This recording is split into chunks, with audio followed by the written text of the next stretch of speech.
All right, we've just finished the final chapter of Resilient Achieving the American Dream, and this is incredible to kind of leave for the last chapter.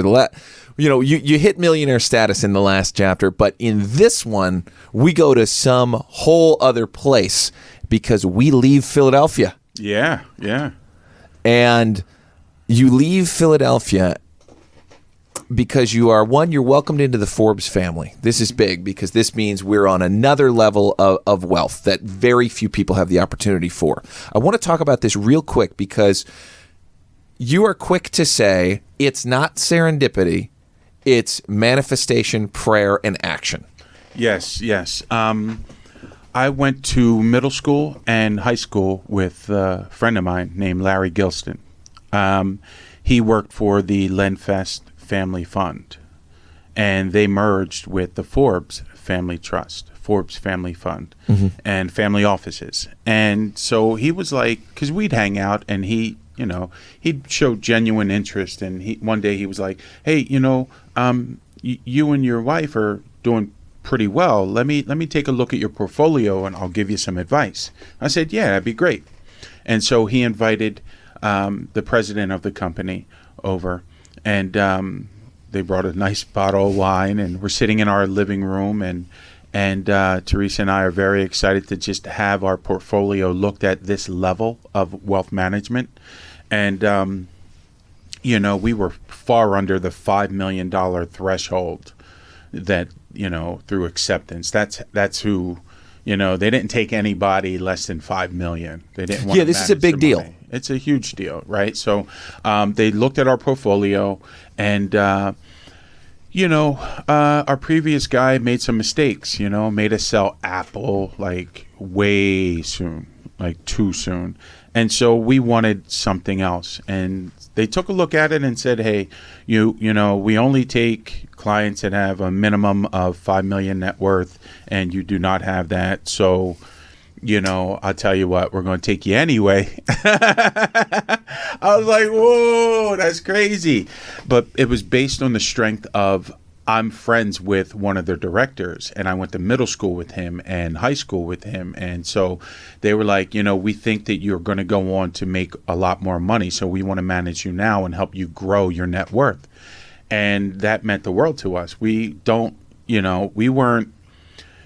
under the impression that people like us, right, don't get this opportunity too often. And so we believe that it was manifestation, prayer, and action.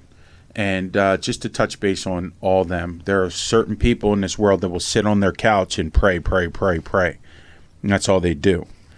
I don't do that. I use manifestation as a tool, and then I pray. And I may do it on a couch. But then I'll get up off my ass, and I'll take action to make the other two happen. And that's how my life has turned out the way it has, because I learned these three tools, right? So, yeah, we're very happy to be, represented by the Forbes Family Trust, and it's been incredibly, an incredibly huge blessing. The other thing about this is, we've gone through this entire book. This is like the first time where something unexpectedly goes right. Yeah. Instead of do you know what I mean? Yeah. Which is interesting because surprise on the other side. But it shows who you've become. Right. You have now become this person that Absolutely. you dreamed of being, and opportunities are now being presented to you the other way. Yeah. Right? Yeah. Where it's like, we're going to give you the benefit of the doubt because we can see everything you are. Yeah. Little different than a couple chapters earlier, you were missing a piece of paper, so you couldn't get a job. Exactly, in the interview, yeah. So that is a wild change that has happened for you in your life. It is. And all of a sudden, you guys realize, oh, shoot, our goal number is not high enough anymore. That goal number, Teresa and I, way back in 2007, when we decided to date, and she made that cute little salads, and we had some Sauvignon Blanc from New Zealand. We sat down on the couch as adults and kind of had a conversation. Not kind of. We had a conversation about what we want out of life. In that conversations, or one of those conversations, we both determined what we wanted our net worth to be, and we both decided that $5 million in 2007, which is a lot of money, was what we both wanted. And we pretty much said it at the same time. So everything that we did, every action, every decision we made for our family at that point was to get to a $5 million net worth. And that was just a singular focus between two people who were capable. And you got to a point where you could go beyond it. Well, the 5 million in my book, it in my life kept coming up because we determined in 2007 that 5 million was going to be our net worth. That's where we could, live in a nice house, have a nice car, take some trips, you know what I'm saying? And then we had the meeting with Forbes, who ironically said that we don't take any clients who are less than 5 million, but we'll take you. So the 5 million kept popping up here and there. And so, after some time, Teresa and I, we determined that we were on the right path. And, we made some incredibly smart investments along the way. Everything seemed to work out. We're invested in cybersecurity. We're invested in artificial intelligence, and we own equity position of 3%, right, for a software company. We've invested in REITs and a lot of different opportunities, in addition to Teresa being a corporate executive and continually getting promoted for her work. Shout out to my wife Teresa, who recently retired from her CEO of the Federal Home Loan Bank of San Francisco role. And then my real estate endeavors, right? So all of this together have gotten us to a point where we had to decide, okay, we want a quality of life, and we're going for it because we understand manifestation and prayer, and then more importantly, take action to make the other two happen. And so, we have put things into play, and we determined that Philadelphia was cold in the winter. So we decided to transition for 2 months, right? 2 months. We're going to go to California for 2 months. December, we'll come back in March. So we rented a house in Santa Monica on the beach, and it's kind of crazy, man. Well, funny enough, we visited that house, you and I. We rode bikes right past it yesterday? Yeah. Yesterday, yeah. So what's crazy, and it is crazy, and I'll say that 10 more times, is the house that we rented was amazing. It's just what we needed. And we did so at the recommendation of our cousin Bobby, who lives in Pasadena. Shout out to Bobby and Wes Coleman, two of the nicest people you'll ever meet. Go to their house for an event and you eat. It's more like a feast. So Bobby recommended Santa Monica. We rent a house and we're there for 2 months. So what do? You got to find things to do. We had a fishmonger. We had a guy that specialized in fish in Venice at the Whole Foods, and we would go visit him to get this smoked fish. It was smoked salmon. It was phenomenal. But anyway, you find these little pockets of communities and activities that you want to do. And one thing that we determined we love to do is see houses. That's right. Open houses. So we, figured out, these TV shows and $1 million listing TV shows, they're great. They have open houses. So we're going to go check them out. So we went to the first one, which was up in Encino. And while we're walking through this beautiful house, we were like, man, wouldn't it be great to buy a house? Like, we both determined years ago, I think 2008, we determined that we wanted to move to California one day. So we're walking through this house and we had this idea, oh my God, what if we bought a house right now? We rent it out for 7 years. And guess what? By then, our house will go up in value. We'll rent it out. We'll get a bunch of rent. It'll chip off the mortgage. yeah, that's a great idea. So then let's look at house number 2, number 3, and it became a pastime. And so we came across this house in Las Feliz. It was beautiful. It seemed to have everything, but the bottom was a little choppy. It had a orange tree, had a pool, infinity pool looking out at the city. Beautiful. It was like 3:00 in the afternoon, and we determined that we wanted to see it again as the sun set, right? The night came, and the lights of the city would come on. It was a different perspective. So we made another appointment, said we'll come back at 6. And so in the meantime, we're driving around the Hollywood Hills, right? All these curves and curves. And it's like 4:00. And we get to this one house. It said open house over at 3:00, but now it's 4:00. And I'm like, wow, that's crazy. It looks like it's still open. Let's go check it out. The view's got to be sick. She was like, yeah, okay, let's go. So we opened the front door. And I mean, you've been to my house, man. That's the 9th house we walked in, bro. It is, what I'll say is when you open the front door to house number 9. House number 9.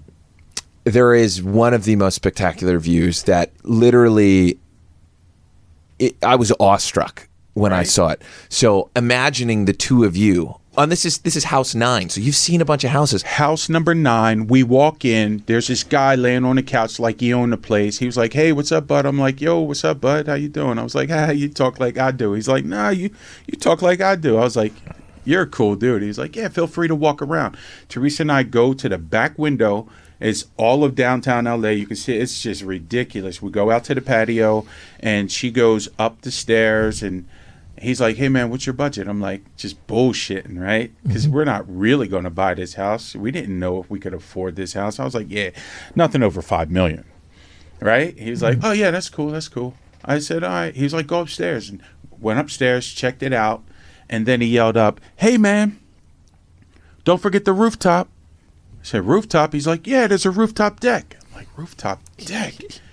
I was like, what the fuck? This is crazy. So we go up to the rooftop deck, 360 views of everything. You see the water, the ocean, the planes flying into LAX, the mountains.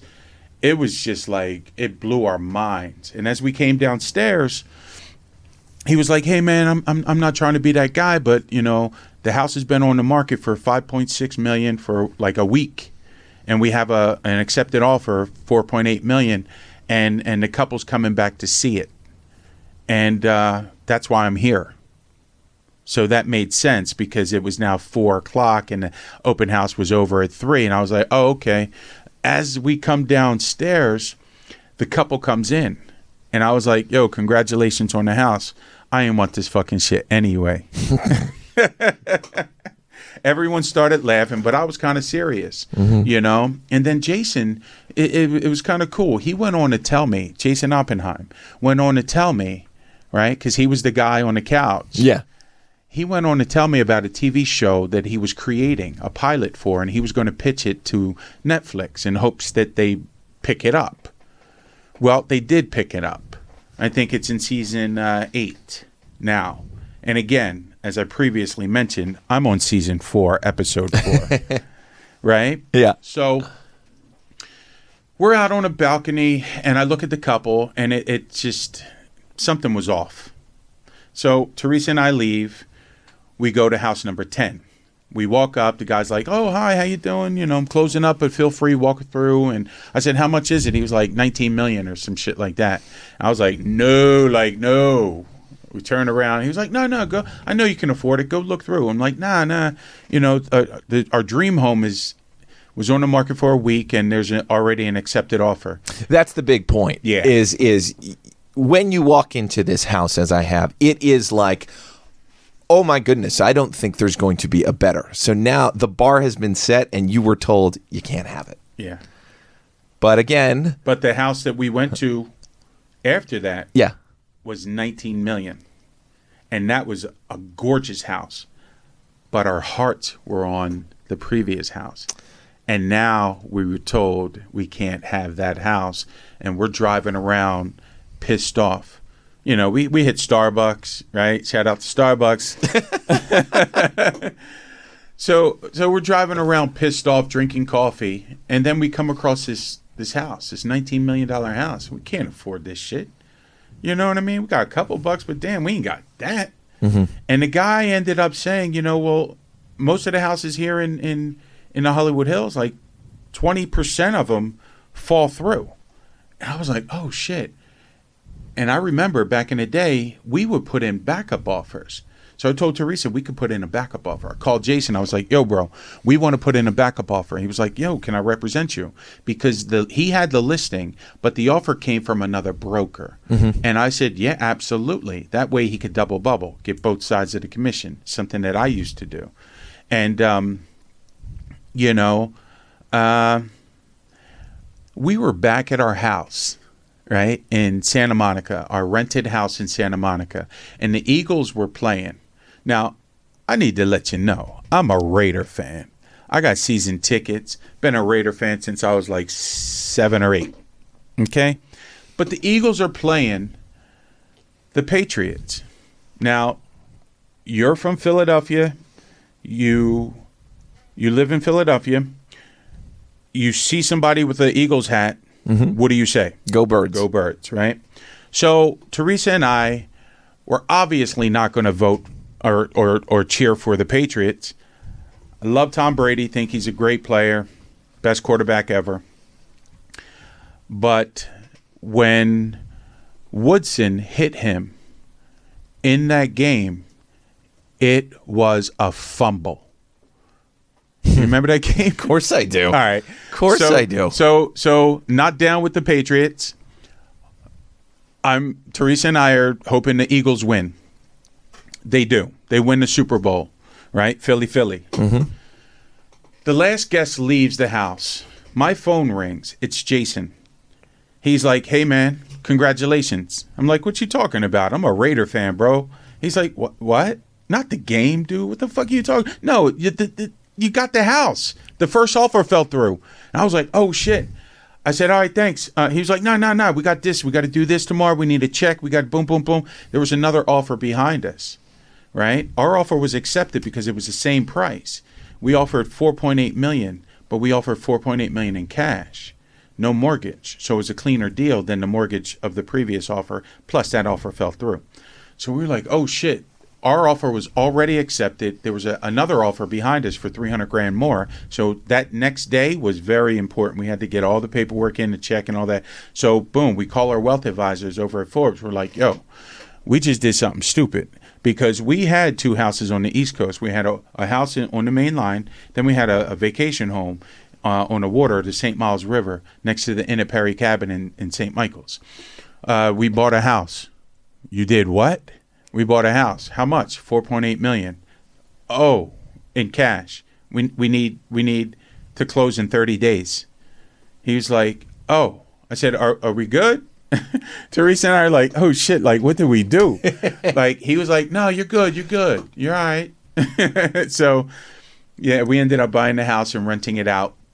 What's crazy though, and this is not in the book, our house got rented out fairly quickly.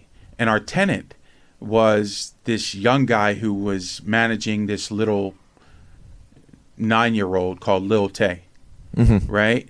And she was going around on video saying, I'm the biggest baller. Nobody could do. I got clout. All this stuff, right? This is my house. That was my house, man. He let her I remember film. this happening in real time. You remember that? I remember you commenting on posts and That's be like, crazy. Wait a minute. She's all over YouTube. $10 million house. It's Lil Tay's house. No, it's not. It's not her. It was our house. And so, our tenant was late on paying rent. So we called him and checked him. He's like, no, I can't afford it. I got to get out of the lease. I was like, well, I'll let you out of the lease. You're going to have to pay. But what's up with having this little girl like videotape our house and say it's her house and she's the biggest boss and all that? Like, what are you doing? And you got to get out. He was out. The house was fine. He gave us like $77,000 to get out. And we were like, yeah, because we were renting our house for $27,000 a month. Mm-hmm. And the house sat vacant for 8 months. And then Teresa and I, we had a conversation. I was building Philadelphia Prime. Remember my construction project back in Manayunk. I Yep. demolished that building. I was going to build a brand new building. And I was really looking forward to it. I know. First rooftop in Manayunk, right? Would have been fantastic. So, long story short, Teresa was like, look, if you don't build that building, we can move right now. So that's when we decided to move to Los Angeles. That is kind of the end of the fairy tale story of a kid from Norristown who had never lived more than 25 miles away from That's Norristown, leaves home, and is able to go across the country and pursue his dreams. Yeah. I wish that this chapter ended on that happy note of and happily ever after. But unbelievably, you have to unleash the beast one more time in your 50s. You In my get family. involved in an altercation. Oh, that. I'm talking about that. Oh, yeah. Unbelievable. Oh. You get the house of your dream. You're going for a walk. We moved It's the to middle LA. of the day. CVS, 4 p.m. I get accosted. The witnesses say 3 guys came up behind me and hit me over the head. All I remember is waking up, looking at a concrete ceiling, not knowing what the hell happened. Felt people going through my pockets, right? I didn't know it was 3 people. It's just, it felt somebody going through my pockets. And, they were tasing me, punching me, kicking me, and I could smell my flesh burning.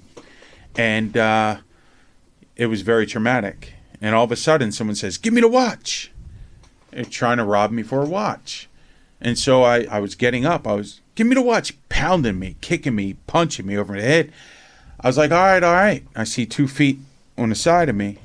And I did this Mike Tyson uppercut right to this motherfucker's jaw. Bow! Seen this motherfucker go off the ground, fall back, plop on the floor. And that momentum gave me, some time to run to the left. And I trying to get my shit together, still like a little dazed. And I'm ready to fucking go down, like fight for my life. Let's go. And I'm not a tough guy, bro. I'm a 55-year-old man, have no right fighting. You know what I'm saying? But now my life is threatened, and I'm like, what the fuck is going on? So I look, and I see him crawling to get in the getaway car. And again, the witnesses say there were 3 people. And, I fucked that motherfucker up. So as devastating as that is, after this incredible journey, it does leave you in the place to be able to end the book and say, I am resilient. I am resilient. And more importantly, I thank God, because I'm telling you right now, I was just another opportunity. I mean, you hit me the wrong way and instantaneously I die. So it's another thing that I survived, and I thank God for that blessing. And I'm very thankful that I wasn't seriously injured, incapacitated, in any form. It was very scary rehabbing, right? But I'm 100%, after getting hit in the head like that, my memory was a little shaky for a while. I went back to Norristown. My wife Teresa and I, we donated some money to the Carver Center in Norristown to support or create a financial literacy program. And I didn't remember a lot of the names of the people that showed up, and it was sad. It was sad for me, but I knew my memory. I was hoping my memory would come back a little bit, and it has. And so I'm just, again, thankful that I wasn't seriously harmed, right? It was just a little bit, about 3 weeks' time that I had to rehab, and I made a full recovery. So very thankful. Well, it wouldn't be you if there wasn't a high and a low. Resilient. And now we are back. This is a wonderful book, and I thank you so much for letting me share in this and read it and hear your story, man. Wait a minute. I have an epilogue. You do, and we're going to talk about that next.